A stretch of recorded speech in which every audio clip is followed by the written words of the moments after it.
Oftentimes we'll come to a point, it just happens with age, where we turn 66 and we're thinking, okay, now I need to move up to the next model. What should we consider when we approach the decision to change models? And I know we mentioned earlier, it's not just age. What are some other things? Well, it could be a change in your life circumstances. Yeah. You know, maybe something happens. Maybe you become disabled. You can no longer work anymore, and it was a long time before you had actually planned to do it. But it could just be because you're getting older, you're getting closer to retirement. One of the things that I can tell you to avoid doing is don't change models because of the way that you feel.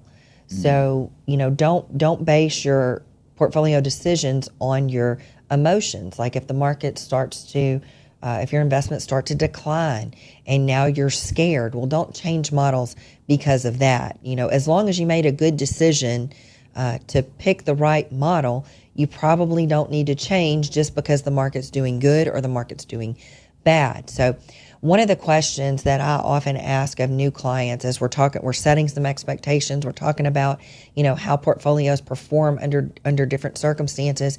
And we'll usually look at, you know, a range of behavior. And we'll say, you know, for a portfolio like this, you know, normal behavior is anywhere, you know, in a bad year, you could be down 10, 15, 20% or more.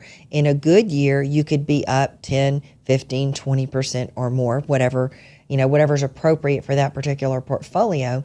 But then I'll give the question to them. I'll pose the question, you know, how would you feel if we're doing a portfolio of the past year's performance and I tell you that the portfolio is down 10%, 20%, or even more?